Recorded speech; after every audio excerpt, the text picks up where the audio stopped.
اعوذ باللہ من الشیطان الرجیم بسم اللہ الرحمن الرحیم قال النبی صلی اللہ تعالی علیہ وسلم من احب للہ و ابغض للہ و اعطى للہ و منع للہ فقد استکمل الایمان او کما قال النبی صلی اللہ تعالی علیہ وسلم صدق اللہ العظیم و صدق رسولہ النبی الکریم ونحن علی ذلک لمن الشاہدین والشاکرین والحمد للہ رب العالمین ان اللہ وملائکتہ یصلون علی النبی یا ایہا الذین آمنوا صلوا علیہ وسلموا تسلیما اللہم صلی علی سیدنا و مولانا محمد معدن الجود والکرم وآلہ وصحبہ وبارک وسلم۔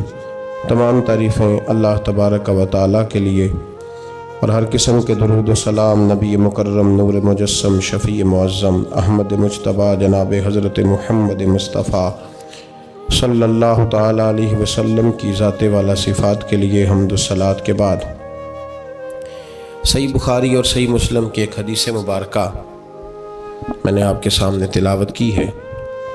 اللہ تبارک و تعالیٰ کے پیارے محبوب صلی اللہ علیہ وسلم نے دو محبتیں ہمیں سکھائی ہیں، ایک ہے اللہ سے محبت اور ایک ہے اللہ کے لیے محبت۔ وہ جو اللہ کی محبت ہے اسے قرآن پاک نے بیان کیا والذین آمنوا اشد حبا للہ، ایمان والے اپنے رب سے شدید محبت کرتے ہیں، اور ایک ہے اللہ کے لیے محبت۔ ماں باپ سے جو محبت ہے وہ اللہ کے لیے محبت ہے۔ اللہ تبارک و تعالیٰ کے جتنے بندے ہیں، غریب ہے، مسکین ہے، ان سب سے جو محبت ہے وہ بھی اللہ کے لیے محبت ہے۔ پڑوسی سے محبت ہے تو اللہ کے لیے محبت ہے، ہمسائے سے، دوست سے، رشتہ دار سے، یہ ساری محبتیں اللہ کے لیے۔ قرآن مجید فرقان حمید کے بعد جب ہم احادیث پہ غور کرتے ہیں تو ایک محبت اور بہت زیادہ ہے اللہ کے لیے، وہ ہے اولیاء اللہ کی محبت۔ اولیاء اللہ سے مراد اللہ کے دوست ہیں۔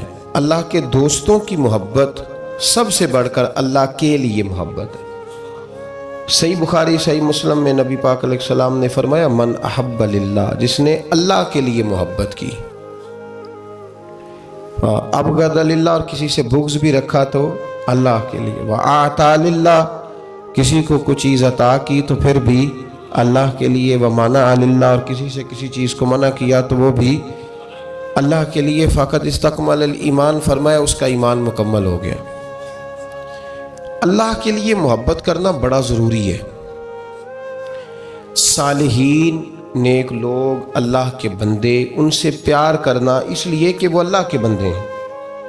یہ چیز ایمان کو مکمل کرتی ہے، یہ چیز ایمان کو مضبوط کرتی ہے۔ یہ صالح لوگوں کا پیار ہے، یہ تکمیل ایمان کا سبب ہے۔ اس کو میرے نبی پاک صلی اللہ علیہ وسلم نے بیان فرمایا۔ جب قرآن اور حدیث کو آپ بار بار پڑھتے ہیں نا تو وہ جو سرکار نے حضرت علی سے فرمایا تھا نا کہ میرا قرآن کبھی پرانا نہیں ہوگا، تو نئے سے نئے معنی نکلتے ہیں۔ اس حدیث مبارکہ کو بڑا زمانہ پہلے بھی پڑھا تھا، رات دوبارہ نظر سے گزری تو بات ایک جگہ پہ ٹھہر گئی کہ یہ جو اللہ کے لیے محبت ہے نا، یہ عمل نہیں، یہ تو اساس ہے۔ فقط استکمل الایمان، فرمایا اگر ایمان مکمل کرنا ہے تو اس کی شرائط میں سے یہ ہے کہ تو اللہ کے بندوں سے اللہ کی رضا کے لیے محبت کرے۔ تو اللہ کے بندوں سے اللہ کی رضا کے لیے، یہ تکمیل ایمان کا سبب حضور نے بیان فرمایا۔ اب جو کسی اللہ کے بندے سے اللہ کی رضا کے لیے محبت ہی نہیں کرتا تو جو بنیادی جز ہے نا ایمان کا، وہ تو ابھی تک اس ایمان کے جز کی تکمیل تک ہی نہیں پہنچا، اساس ہی نہیں پوری، ایمان کی بنیادیں ابھی مضبوط نہیں۔ تنقید کے دور میں اور طنز کے زمانے میں اور اپنی مرضی سے گھڑے ہوئے نظریات کے دور میں دھندلے دھندلے سے لوگوں کے نظریات، باتوں پہ گرد پڑی ہوئی اور یقین پر دھول جمی ہوئی، اور جو محبت اور عشق کے خاص نظریات ہوتے تھے ان پر زنگ لگا ہوا۔ لوگ اگر کسی بزرگ کے آستانے پہ چلے بھی جاتے ہیں تو زندگی میں وہ عجیب لمحہ تھا کہ وہ میرے ساتھ تھا پر میں تنہا تھا، وہاں کھڑے ہو کے بھی رشتہ ان کے ساتھ نہیں جوڑتے، تعلق نہیں لگاتے۔ اللہ کے بندوں سے محبت کریں۔ صالحین کا پیار جو ہے نا وہ انسان کو صالح رستے پہ لگاتا ہے۔ صالح لوگوں کی محبت کی یہاں بھی ضرورت ہے، صبح قیامت بھی ہمارے ہاں ایک پیار بتایا جاتا ہے۔ بہت سارے لوگ کہتے ہیں کہ فلاں اللہ کے نیک بندہ ہے پر مجھ سے بڑی محبت کرتا ہے، وہ مجھ سے بڑی، وہ جو آپ سے بڑی محبت کرتا ہے وہ اس کے کام آئے گی، آپ کے نہیں آئے گی۔ اللہ خیر فرمائے۔ کیا کہا بھلا میں نے؟ وہ جو آپ سے بڑی محبت کرتا ہے نا اس کا فائدہ اس لیے کہ وہ ڈیوٹی کر رہا ہے۔ آپ کو کیا فائدہ ہوگا جو آپ محبت کریں گے؟ ہمارے ہاں کہتے ہیں جی میرے فلانے استاد ہیں مجھ سے بڑی محبت کرتے ہیں، میرے والد صاحب ہیں مجھ سے بڑی محبت کرتے ہیں، دادا جان کا، نانا جان کا، امی ابو کا مجھ سے بڑا پیار ہے، اماں میری میرے سے بڑی محبت کرتی ہے، میرے حضرت صاحب مجھ سے، تو بھائی اس کا فائدہ اماں جی کو ہوگا۔ وہ جو آپ سے پیار کرتی ہے نا اماں، تو اس کا فائدہ چونکہ اماں بری و ذمہ ہو جائے گی کہ میں نے پیار پورا دیا ہے۔ آپ نے اگر بھئی فائدہ اٹھانا ہے نا اماں کے رشتے کا، تو وہ اماں جو آپ سے پیار کرتی ہے اس کا فائدہ نہیں آپ نے اٹھانا، وہ جو آپ اماں سے پیار کرتے ہیں اس کا فائدہ آپ کو ملے گا۔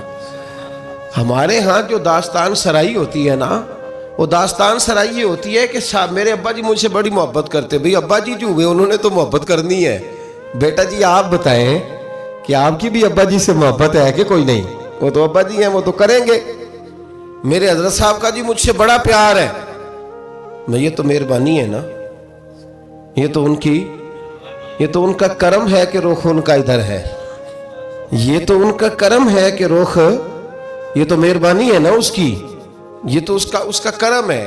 تیرے کام جو چیز آئے گی وہ ان کی محبت وہ بھی آئے گی، ایک پہلو ہے اس کا بھی، یہاں بھی کام آئے گی وہاں بھی کام، یہ شفقتیں یہ محبتیں یہ کام آئیں گی، لیکن جس چیز کا نفع ملنے والا ہے وہ ان کی محبت اور شفقت میں ان کو ملے گا کہ میں نے کچھ شفقت کرنے میں کمی، اب ہم نے جو کچھ کرنا ہے نا اس کا فائدہ ہمیں ملے گا۔ الاخلاء یومئذ بعضهم لبعض عدو الا المتقین، اللہ فرماتے گہرے دوست بھی قیامت کے دن دشمن بن جائیں گے، لیکن جو متقی لوگ ہوں گے نا وہ قیامت میں دشمن نہیں بنیں گے، ان کی دوستیاں قیامت میں بھی قائم رہیں گی۔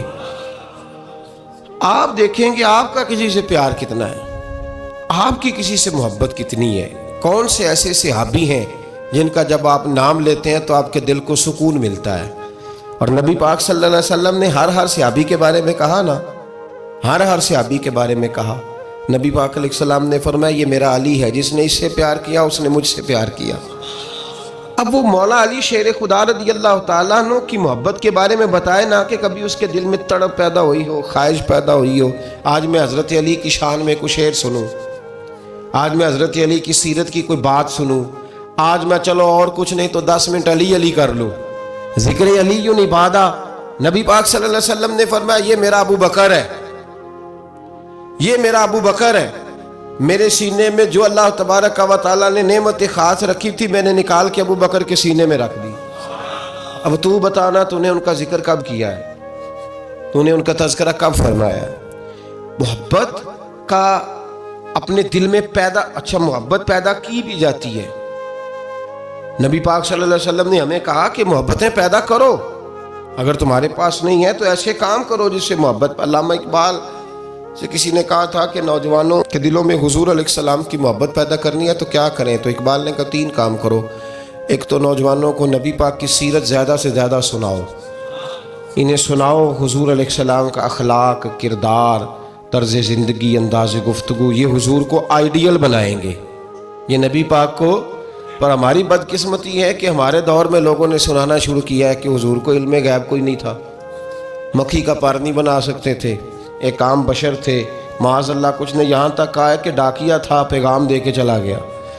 اب آپ ڈاک کی بات کریں، ڈاکیے پر باس نہ کریں معاذ اللہ تعالیٰ۔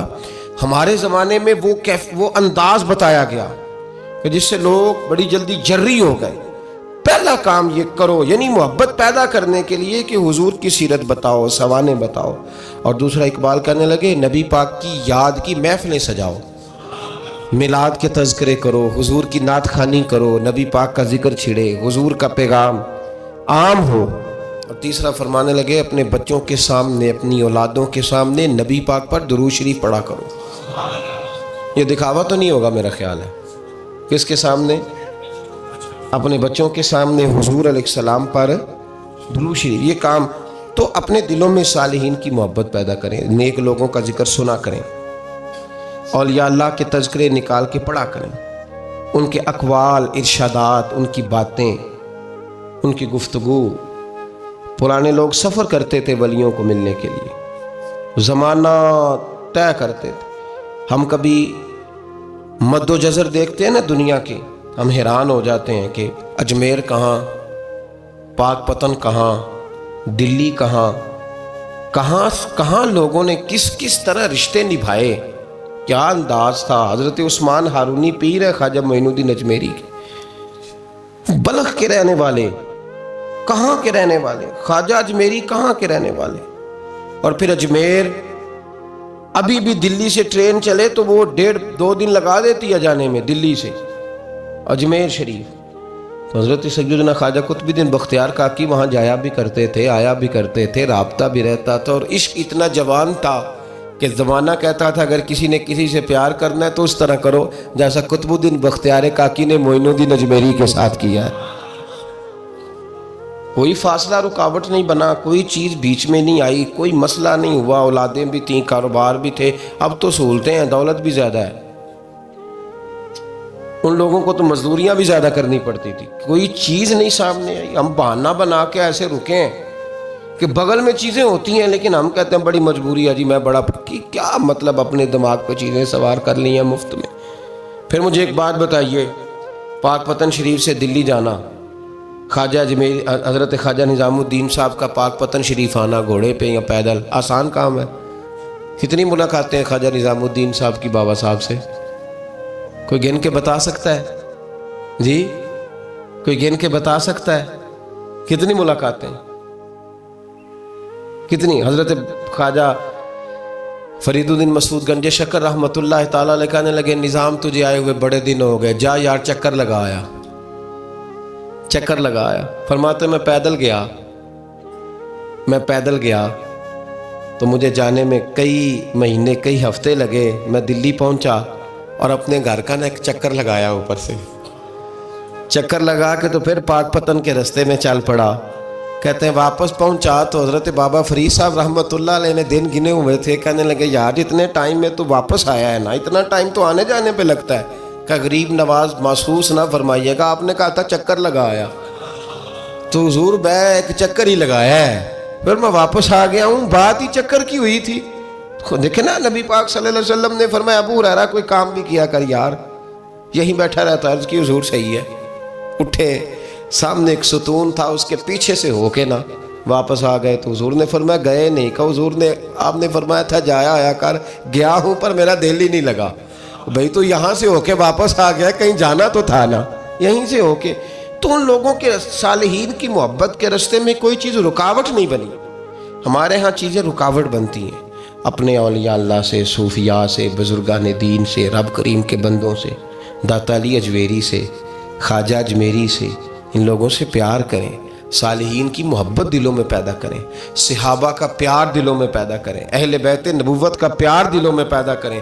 یار یہ حدیث جو ہے نا، یہ امید کی کرن ہے، یہ روشنی کا مینار ہے کہ میرے نبی پاک نے فرمایا جو جس سے پیار کرے گا قیامت میں اسی کے ساتھ رکھا جائے گا. یہ صحیح بخاری کی حدیث ہے، المرء مع من احبہ. اور یہ جو مع ہے نا، اس کا معنی ہے ساتھ رہنا.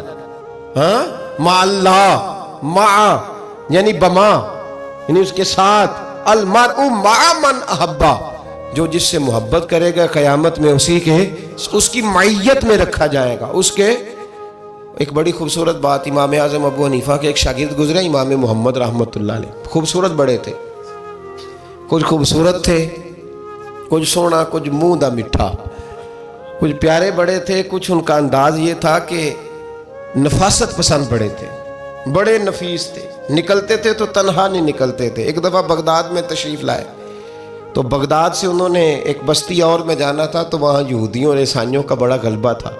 تو امام محمد رحمۃ اللہ علیہ فرمانے لگے یہودیوں عیسائیوں کے بیچ سے گزرنا ہے تو کوئی یہی نہ سمجھے کہ ان کے تو پلے کچھ نہیں. کہنے لگے سونے گھوڑے لاؤ عربی نسل کے. 30 شاگرد ساتھ تھے، ان کو بھی ساتھ تیار کیا. عربی نسل کے 30 گھوڑے اور 30 شاگرد.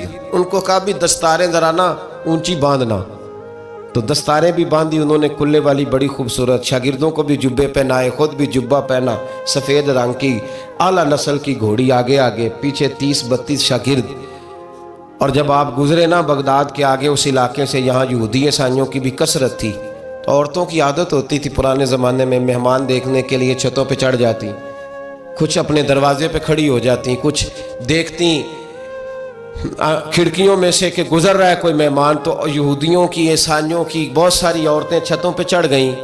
تو مسلمان نعرے لگانے لگے امام محمد آ گئے، امام محمد آ گئے. کچھ پہلے ہی بڑے حسین تھے، پہلے ہی بڑے خوبصورت تھے، کچھ حضور کی سنت کا نور چڑھا ہوا تھا، کچھ دائیں بائیں شاگرد تھے، پھولوں کی پتیاں گر رہی تھی. تو جب محمد محمد کے نعرے لگنے لگے نا تو ان عورتوں نے امام محمد کا جلوہ دیکھا.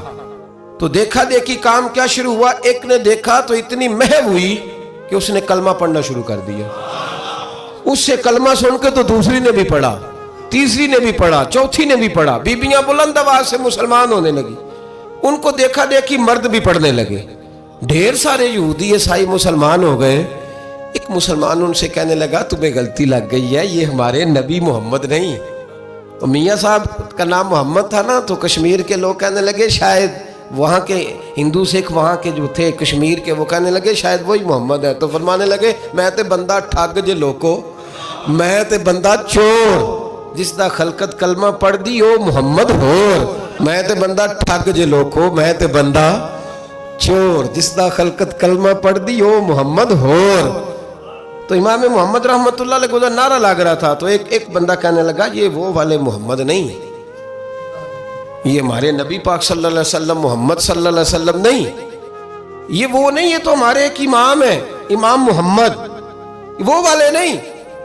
اب وہ کچھ لوگ چپ تھے، کچھ سوچ رہے تھے، کچھ بات کر رہے تھے. تو ایک بوڑھی اماں اپنے انداز میں بیچ میں سے بولی، کہنے لگی چل بیٹا چھوڑ، ہمیں پڑھنے دے کلمہ. اگر مسلمانوں کے چھوٹے سے محمد کا یہ حال ہے تو بڑے محمد کا کیا حال ہے؟ پڑھنے دے ہمیں کلمہ. یہ حال ہے ان کے غلاموں کا تو سرکار کا عالم کیا ہو. تو امام محمد کی چال نکلی. بتانا یہ چاہ رہا تھا کہ امام محمد رحمۃ اللہ علیہ سے ایک بندے نے ایک دفعہ مسئلہ پوچھا. اس نے کہا حضرت صاحب میں گیا تھا منڈی، وہاں سے لایا ہوں ایک ٹوکری آم کی اور ایک ٹوکری سیب کی، ہمارے ہاں کا کریٹ کہتے ہیں اس کو. تو میں وہ لے کے آیا ہوں. اب میں نے جب گھر لا کے اس کو کھولا ہے نا تو آدھے صحیح نکلے ہیں. ہوتا ہے نا جی، اللہ خیر کرے، جو دیانت دار تاجر ہے اللہ آج کل مہربانی فرمائے. وہ ہمارا ریڑھی والا بھی بڑا ایماندار ہے، ہم کیا کریں صدر کی بات. وہ بھی سامنے جو تگڑے ہوتے ہیں اس نے آگے لگائے ہوتے ہیں، اور جو تھوڑے سے نکمے ہوتے ہیں وہ اندر والی سائڈ پہ دیوار کے اندر رکھے ہوتے ہیں. کیا کیا جائے، ہم کیا سیاستدانوں کی کرپشن کی بات کریں گے. یہاں تو معاملہ بڑا گڑبڑ ہے نیچے سے لے کر. تو کہا حضور میں نے وہ جو کھولی ہے نا پیٹی، وہ ٹوکری جب میں نے کھولی ہے تو اوپر تو آم اور سیب ٹھیک تھے، تو اندر گلے سڑے ہیں. تو اب میرے لیے حکم کیا ہے؟ تو آپ فرمانے لگے بھی مسئلہ شرعی ہے کہ رکھنے ہیں تو سارے رکھ، واپس کرنے ہیں تو سارے کر. یہ نہیں ہو سکتا کہ تو صحیح رکھ لے اور گلے سڑے. تو یہ مسئلہ امام محمد بتا کے تو رونے لگ گئے. تو بندہ کہنے لگا حضور مسئلہ بتایا ہے آپ نے تو فقہ کا ایک مسئلہ ہے سادہ سا کہ حضرت اب کیا کرنا ہے، تو رونے والی کون سی بات ہے؟ تو فرمانے لگے یہ تجھے مسئلہ بتا کے نا مجھے کچھ اور یاد آ گیا. آپ کو کیا یاد آیا ہے؟ فرمانے لگے میں بھی عرض کروں گا، مولا امام اعظم کے پاس بیٹھا ہوں، معروف کرخی، سری سکتی، جنید بغدادی، ان سارے درویشوں کے پاس رہا ہوں. میں بھی بیٹھا ہوتا تھا اس محفل میں جس میں یہ ہوتے تھے اگر جنت میں بھیجنے ہیں تو سارے بھیج. یہ نہیں ہو سکتا کہ گلے سڑے ادھر پھینک دے اور اچھے اٹھا کے لے جائے. ہم سارے مصطفیٰ کا کلمہ پڑھنے والے، سب کو کہا یا ایھا الذین آمنو، ہم سب کا اکٹھا نام. ان لوگوں کی جو محبت ہے نا وہ فائدہ دے گی. لیکن ہمارے یہاں نا کرامتیں، میرے جیسا شخص جب بھی کرامت سناتا ہے کہتا ہے میرے حضرت صاحب کا مجھ سے بڑا پیار. بھائی وہ تو پیار کریں گے ہی، وہ تو برکھا ہے. وہ تو رحمت کا سایہ ہے، وہ تو سائبان ہے، ان کو تو اللہ تبارک و تعالیٰ نے محفوظ رکھا ہوا ہے. وہ تو نفرت تو ہوتی نہیں ان لوگوں، تو کریں گے پیار، تو بازو کھلے ہوئے ہیں. تو بتا تیرے اپنے دل کا حال کیا ہے، تو اپنی بات کر، اپنی تو بتا تیرے اندر کی کیفیت کیا ہے. اس لیے کہ تیرے کام جو آئے گی وہ تیری محبت آئے گی. حضرت حرم بن حیان رحمت اللہ تعالیٰ علیہ فرماتے ہیں میں حضرت اویس کرنی کو ڈھونڈنے چل پڑا. ڈھونڈنے بھی اسے نکلا جسے کسی نے نہیں ڈھونڈا اور جو کبھی کسی کو نہیں ملے. حضرت اویس کرنی، یہ فکرہ کسی درویش نے نا حضرت اویس کرنی کے لیے کہا ہے. یہ فکرہ پورا فیٹونی پہ آتا ہے، اسی کسے دے کچھ نہیں جے لگ دے تے نہ کوئی ساڈا دردی، کوئی یارانہ نہیں، کوئی دوستانہ نہیں. حضرت اویس کرنی کا مزار بھی کنفرم نہیں کہ کدھر ہے. بس اسی کسے دے کچھ نہیں لگ دے، کیا ضرورت ہے. بس ٹھیک ہے، اپنا جو ہے انداز سارے زمانے سے علیحدہ کر کے رکھا انہوں نے، علیحدہ، الگ تھلگ. تو حضرت خواجہ اویس کرنی کو ڈھونڈتے ڈھونڈتے کہتے ہیں میں گیا، کرن گیا. حضرت حرم بھی نہیں، یہ داتا صاحب نے اس کو لکھا ہے. فرماتے ہیں میں گیا تو مجھے لوگوں نے کہا وہ تو حج کرنے چلے گئے. کہتے ہیں جب میں مکے گیا تو میں نے لوگوں سے پوچھا اویس کرنی آئے تھے؟ کہنے لگے ہم تو نہیں جانتے. یہ تو میرے جیسے لوگ ہوتے ہیں نا جن کی تصویریں زیادہ نکلتی ہیں تو جن کی ویڈیو زیادہ ہوتی ہے تو لوگ زیادہ جاننے لگتے ہیں، ورنہ رب کریم کے بندے تو چھپے ہوئے، چکر میں پڑے ہی نہیں. کون اویس کرنی؟ تو انہوں نے کہا کہ حضرت اویس کرنی، چہرے پر برس کے داغ ہیں، کمزور سا وجود ہے، داڑھی زیادہ گھنی نہیں. جب حالات بتائے تو کہنے لگے اس طرح کا ایک شخص آیا تھا، اس نے طواف کیا تھا. پہلے بھی دنیا کرتی ہے پر جب اس نے کیا ہے نا تو اس کے طواف نے وہ خود بھی رویا ہے اور بھی بڑے روئے ہیں. وہ جب حجر اسود پہ آیا ہے تو رنگ بدلتا دیکھا ہے. کہا وہ کدھر گئے؟ کہنے لگے پورا نہیں پتا، اتنا ضرور خبر ہے کہ ان کے انداز بتاتے تھے کہ اب مدینے جائیں گے. تو جناب حرم بن حیان کہتے ہیں پھر میں مدینے گیا، میں نے خواجہ اویس کو ڈھونڈا. میں نے کہا یار میں نے حضرت خواجہ اویس کرنی کو ملنا ہے، کسی نے بتایا ہے کہ وہ مدینہ شریف آئے. تو لوگ کہنے لگے ہم نہیں جانتے وہ کون ہے. لیکن نا دنیا جان گئی، دنیا میں بڑا کچھ ہو گیا، بائی نیم لوگ جاننے لگے، ہوٹلوں پہ پہچاننے لگے، سڑکوں پہ پہچاننے لگے. لیکن بات تو یہ ہے کہ جن کو پہچاننا چاہیے اگر وہ پہچان لیں پھر تو بڑی بات ہے، پھر تو بڑی بات ہے. لیکن اگر وہاں ہی پہچان نہ ہو سکے تو پھر تو معاملہ بڑا الگ سا ہے نا. عزیز بھائی، حضرت خواجہ اویس کرنی کے بارے میں پوچھا تو مدینہ شریف کے زائرین اور وہاں کے مقامی لوگ بھی کہنے لگے کوئی نہیں پتا، ہم نہیں جانتے، ملے ہی نہیں. تو کہا باریک سا وجود ہے، پرانا سا لباس ہے، برس کے داغ ہے، چہرے پہ داڑھی زیادہ گھنی نہیں، کسی کو پاس نہیں بٹھاتے. اور پھر ایک جملہ اور کہا سنا ہے روتے ہیں تو بڑے درد سے روتے ہیں، سنا ہے بھیگی رہتی ہیں پلکیں، سنا ہے ان کی پلکیں بھیگی رہتی ہیں. میں 2-4 دن پہلے کسی سے سن رہا تھا شعر، اس نے کہا تھا ایک واری میری آنکھیاں تو انہوں نے اتھرو پونجے سن ہن چسکا پہ گیا رونے دا ہر ویلے یا ہوزاری ہے. کہتے ہیں کہ وہ اس طرح کی اس کی کیفیت ہے. کہتے ہیں میں نے کہا یار وہی تو اویس کرنی تھے، کدھر گئے؟ کہنے لگے کوئی خبر نہیں. جب وہ آئے ہیں تو ان کے آنے کا انداز ہی نرالا تھا، سسکیاں اور آہیں نکل گئیں اس شخص کی جب وہ مدینے آیا.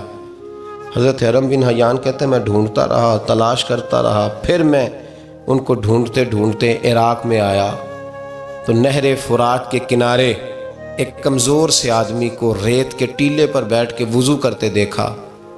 کہتے ہیں جب ان کا وضو مکمل ہوا تو میں نے کہا السلام علیکم. تو کہتے ہیں انہوں نے چہرہ نہیں پھیرا، وہیں بیٹھے بیٹھے کہنے لگے وعلیکم السلام یا حرم بن حیان، یا حرم بن حیان وعلیکم السلام. کہتے ہیں میں نے کہا کہ من انت، آپ کون ہے؟ تو کہنے لگے وہی ہوں جسے تو مکے اور مدینے ڈھونڈتا رہا. تو کہتے ہیں میں نے کہا حضور آپ میرا نام کیسے جانتے ہیں؟ بڑا خوبصورت جملہ ہے، اللہ کرے آپ کو یہ یاد رہ جائے. سبق کبھی نہ بھولنا، یہ سبق کبھی نہ بھولنا. بابا صاحب کے مزار پہ گئے تو خالی آ گئے، داتا صاحب گئے تو خالی ایسے ہی چلے گئے. ہم فارغ لوگ تھے، کوئی کام نہیں تھا کہ بابا فرید کی گلیوں میں گھومتے رہے. ہم فارغ تھے کہ 2 بجے حضرت سلطان باہو رحمت اللہ علیہ کی جالیوں کے سامنے کھڑے رہے. ہم کوئی پتھر چاٹنے والے لوگ تھے کہ آدھی آدھی رات بیت گئی اور ہم بزرگان کرما والا شریف کھڑے رہے. یہ کیسے ہو گیا کہ محدث اعظم کے مزار پہ کھڑے رہے؟ ایسے ہی کوئی بات تھی؟ حضرت ویسے کرنی بول کر فرمانے لگے، کہنے لگے کیا کہا تو نے کہ میں تجھے کیسے جانتا ہوں؟ فرمانے لگے تو مجھ سے پیار کرتا ہے. عارف تو روحی من روحی کا، میری روح تیری روح کی جاننے والی ہے. یہ روحوں کا رشتہ ہے، یہ خطا نہیں جایا کرتا. عارف تو روحی من روحی کا، میری روح تیری روح کو جانتی ہے. یہ کیسے ہو گیا؟ کوئی ایسے لوگ تھے تو اتنی جگہ مجھے تلاش کر آیا اور میں تجھے جانوں نہ؟ یہ کیسے ہو سکتا ہے؟ یہ کیسے ممکن ہے؟ تو ڈھونڈتا رہا گلی گلی اور میں کہوں کہ میں تجھے جانتا نہیں. فرمایا حرم بھی نہ یار میں، ہاں میں دعا کرتا ہوں اللہ کی بارگاہ میں کہ رب کریم مجھے اور تجھے جنت میں اکٹھا کر دے. کہتے ہیں جب انہوں نے یہ دعا کی تو وہ چل پڑے. میں نے کہا حضور کہاں جا رہے ہیں؟ فرمانے لگے میرا پیچھا نہ کرنا، میں کسی اور منزل کا مسافر ہوں، اور جس رستے میں چل رہا ہوں نا ان منزلوں پہ ساتھ نہیں کسی کو لیا جاتا. یہ میری اپنی ذاتی منزل ہے، اس میں پاؤں پہ چھالے ذرا سخت ہوتے ہیں. ہر آدمی کا کام نہیں یہاں چلنا، تو مجھے تنہا رہنے دے اور مجھے اپنی مرضی سے چلنے دے. کہتے میں نے منت کی تو کہنے لگے بس تو نے جد و جہد بڑی کی تھی تو تیرے ساتھ ملاقات کر لی، تجھے پہچان لیا، تیرے ساتھ بات کر لی، ورنہ میں کہہ چکا ہوں اسی کسے دے کچھ نہیں لگ دے. اسی لیے میں نے حضرت غالباً امام شورانی رحمۃ اللہ علیہ کے حوالے سے پڑھا ہے کہ قیامت کے دن جب حضرت ویسے کرنی جنت میں جائیں گے تو ممکن ہے اس وقت بھی لوگوں کو دیدار نہ کرایا جائے، بلکہ امام شورانی کہتے ہیں اللہ 70,000 فرشتے ان کی شکل کے پیدا فرمائے گا اور ان کے جھرمٹ کے اندر چھپا کے انہیں جنت میں داخل کرے گا. ملاقات کس سے ہوگی؟ صرف انہی سے ہوگی جن کے لیے انہوں نے زندگی گزار دی. یا خدا سے ملیں گے یا مصطفیٰ کریم سے ملیں گے. یہ بھی لوگ تو محبت کریں. صالحین کا پیار، نیک لوگوں کی محبت، صالحین کی محبت رستہ آسان کرتی. کوئی شک نہیں کہ زمانے میں سارے لوگ اچھے نہیں ہوتے، برے لوگ بھی آئے ہیں مارکیٹ میں، ہوتے ہیں، لیکن 2 4 5 10 بروں کو لے کر کے اچھوں کی محبت چھوڑ دیں گے، نیک لوگوں کا ذکر چھوڑ دیں گے، ان کا پیار چھوڑ دیں گے، ان کا تذکرہ پڑھنا چھوڑ دیں گے، ان کے پاس بیٹھنا چھوڑ دیں گے. گزشتہ دور میں جو بادشاہ بھی نیک ہوئے نا وہ بھی صالحین کی محبت کی وجہ سے نیک ہوئے. اورنگزیب عالمگیر اگر کچھ بہتر ہوئے تو اس لیے کہ ملا جیون نیک آدمی سے محبت کرتے تھے. محمود غزنوی کی بہتری کا سبب یہ تھا کہ حضرت سیدنا ابو الحسن خرقانی کے پاس جایا کرتے تھے. صالحین کی محبت نے بادشاہوں کے رخ بدلے، بادشاہوں کے. ان لوگوں کو پیار تھا تو حالات جہانگیر بادشاہ جایا کرتا تھا خواجہ اجمیر کے آستانے پر، تو لوگ کہتے ہیں کہ بڑے سخت دنوں میں بھی ہم اس کی آنکھوں میں آنسو دیکھا کرتے تھے. درد والی جگہ پہ جاتے تھے نا لوگ تو درد مند ہو جاتے. اس لیے صالحین کا پیار کبھی نہ چھوڑے، کبھی نہ چھوڑے. میرے بھائی کپڑوں پہ مٹی پڑ جائے نا تو کپڑے دھوئے جاتے ہیں، اتار کے پھینکے نہیں جاتے. چیزیں غلط ہو جائیں تو گرد جھاڑی جاتی ہے. اس نظام کو چھوڑا. صالحین کا پیار کبھی نہ چھوڑنا، کبھی نہ چھوڑنا. رب کریم کے بندوں کی محبت اللہ تبارک و تعالیٰ کے قریب کرے گی آپ کو. اللہ کے بندوں کی محبت آپ کے اندر جلوے پیدا کرے. اور اگر آپ ان کو پڑھیں گے، میں جب پاک پتن شریف جاتا ہوں یا کسی مزار پر میں کھڑا ہوتا ہوں نا تو وہ جو حالات پڑے ہوتے ہیں نا ان بزرگوں کے وہ سامنے آتے ہیں کہ یہاں خواجہ نظام الدین محبوب الہی تشریف لائے. دیکھیں نا اگر کوئی بندہ سوچے تو ہو سکتا ہے کہ اس کا کلیجہ پھٹنے کو آئے. جب خواجہ نظام الدین صاحب کہتے ہیں کہ جو باب جنت ہے نا بابا فرید صاحب کا، کہتے ہیں ایسے ہی باب جنت نہیں. فرماتے ہیں جب بابا صاحب کا وصال ہوا تو بابا صاحب وہیں لیٹے ہوئے تھے جہاں آج ان کی مزار ہے، اور ان کے سرانے بالکل جس جگہ کو لوگ باب جنت کہتے ہیں وہاں میں نے رسول پاک کو کھڑے ہوئے دیکھا ہے. اب کوئی آدمی حضور کی خوشبو محسوس، اس کا ایک ارادہ بن گیا نا کہ یہاں حضور کھڑے تھے، اس پر کیفیت کیا طاری ہوگی، اس پر انداز کیا ہوگا، اس پر وارد کیا ہوگا، وہ کہاں پہنچ جائے گا 1-2 منٹ کے اندر. تو یہ تو اس وقت ہے جب اس کے محسوسات ہوں گے، جب وہ نظریاتی طور پر اس بات سے متفق ہوگا، جب وہ خوشبو محسوس کرنے کی صلاحیت رکھتا ہوگا. ایک بات عذرائے محبت ہے، کہہ دیتا ہوں چونکہ سوالات ہوتے رہتے ہیں، کہہ دیتا ہوں. اعلیٰ حضرت کے ایک مرید تھے مولانا حشمت علی خان صاحب رحمۃ اللہ، بڑے تگڑے آدمی. جن لوگوں کی پوزیشن بڑی سخت فاضل لوگ ہوتے ہیں نا، اور حاضر جواب 1 منٹ سے پہلے پاک پتن شریف گئے تو باب جنت سے گزر کے آئے. باب جنت سے کسی ہمارے عالم نے نہیں لکھا کہ جب وہاں سے گزر گیا اب توبہ نہ کرے اور کوئی اچھا عمل نہ کرے تو جنت میں جائے گا. بس یہ کہا کہ ایک دروازہ ہے جہاں خواجہ نظام نے حضور علیہ السلام کو کھڑے دیکھا، گزر جائے کوئی تو الحمدللہ اس کے لیے ایک برکت ہے. لیکن کسی شخص نے یہ نہیں کہا کہ اب وہاں سے نکل کے آ جائے اور معاذ اللہ جھوٹ بولے، جو مرضی کرے اور کہ میں جنتی ہو گیا. یہ معنی کسی بندے نے بھی بیان نہیں کیا. ہاں وہاں سے گزر کے آئے، سچی توبہ کرے، بعد میں اپنے اعمال پہ محنت کرے، اللہ اسے برکت عطا کرے گا. فرماتے میں پاک پتن شریف سے ہو کے آیا، رش بڑا تھا، اس کے ایام تھے، تو باب جنت سے گزر کے آیا تو میں بس کی چھت پہ بیٹھ گیا. کچھ اور لوگ بھی تھے تو ان میں سے کچھ ایسے صاحبان بھی تھے جن کو بیماری ہوتی ہے چھیڑ کے رکھنے کی، کوئی نہ کوئی بات کیے رہتے ہیں، یہ ہو گیا تو وہ ہو گیا. کہتے ہیں انہوں نے بات چھیڑ دی، مولانا کہاں سے آ رہے ہو؟ تو میں نے کہا پاک پتن شریف. تو کہنے لگے کہ آپ وہ بہشتی دروازہ جس کو کہتے ہیں باب جنت، وہاں سے بھی گزرے ہیں؟ کہنے لگے الحمدللہ، لائن تو بڑی لمبی تھی پر موقع مل ہی گیا ہے، گزر گیا ہوں وہاں سے. تو کہتے ہیں مجھے سونگنے لگ گئے. کہنے لگے پھر تو آپ جنتی ہو گئے ہوں گے، پر آپ کے پاس سے جنت کی خوشبو نہیں آ رہی. تنزیہ انہوں نے کہا، تنزیہ. تو کہتے ہیں انہوں نے طنز کیا تو مجھے بھی حق حاصل تھا، جواب در جواب کی تو اجازت ہونی چاہیے نا. میں نے کہا مولانا آپ کیوں سونگ رہے ہیں؟ کہنے لگے میں نے حدیث پاک میں پڑھا ہے کہ جنتی 500 سال بھی دور ہوگا تو اس کے پاس سے خوشبو آئے گی، یعنی 500 سال لگیں گے ابھی اس تک تو پھر بھی جنت کی خوشبو آئے گی، تو آپ سے تو کوئی نہیں آ رہی. کہتے ہیں میں نے ان سے کہا آپ نے ایک حدیث پڑھی ہے، اگلی بھی پڑھ لینی تھی. حضور نے فرمایا جہنمی کو جنت کی خوشبو کوئی نہیں آئے گی. یہ نہیں پڑھی ہے آپ نے حدیث؟ یہ نہیں نظر سے گزری؟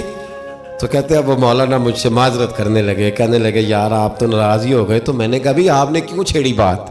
میں نے آپ سے کوئی ڈسکس کیا؟ آپ نے پوچھا کہاں سے، پھر آپ ہی نے کہہ دیا کہ وہاں سے گزرے کہ نہیں جنتی دروازے سے، اور پھر آپ نے ہی اعتراض کر دیا. تو پھر ہمیں اتنا تو حق حاصل ہے نا، ہم بھی کرتے ہیں تو ہو جاتے ہیں بدنام، اور تم قتل بھی کر دو تو چرچا نہیں ہوتا. ہمیں بھی تو حق حاصل ہے نا، اتنا تو جواب در جواب ہم دے سکتے ہیں. تو بھائی اس لیے صالحین کی محبت کبھی نہ چھوڑیں، اللہ کے بندوں کا پیار کبھی نہ چھوڑیں. کسی بزرگ کا ذکر ہو، کسی صحابی کی بات ہو، اہل بیت حتیٰ کہ انبیاء کرام علیہ السلام، اللہ کے انبیاء کی محبت، ان کی تعظیم، ان کا اکرام اپنے دل میں بٹھائیں، اس کو جگہ دیں. یہ تکمیل ایمان کے لیے بڑا ضروری ہے. فقط استکمل الایمان کے لفظ آئے حدیث میں. اگر تکمیل ایمان چاہیے، اللہ کی رضا کے لیے لوگوں سے محبت کرنی چاہیے. اللہ عمل کی توفیق عطا فرمائے. یا الہی رحم فرما مصطفیٰ کے واسطے، یا رسول اللہ کرم کیجئے خدا کے واسطے، مشکلیں حل کر شہ مشکل کشا کے واسطے، کربلائیں رد شہید کربلا کے واسطے، سید سجاد کے صدقے میں ساجد رکھ مجھے، علم حق دے باقر علم ہدا کے واسطے، صدق صادق کا تصدق صادق الاسلام کر، بے غضب راضی ہو کاظم اور رضا کے واسطے، بہر معروف و سری معروف دے بے خود سری، جند حق بھی گن جنید باصفا کے واسطے، بہر شبلی شیر حق دنیا کے کتوں سے بچا، ایک کا رکھ عبد واحد بھیریا کے واسطے، بل فرح کا صدقہ کر غم کو فرح دے حسن و سعد، بل حسن اور بو سعید سعد رضا کے واسطے، قادری کر قادری رکھ قادریوں میں اٹھا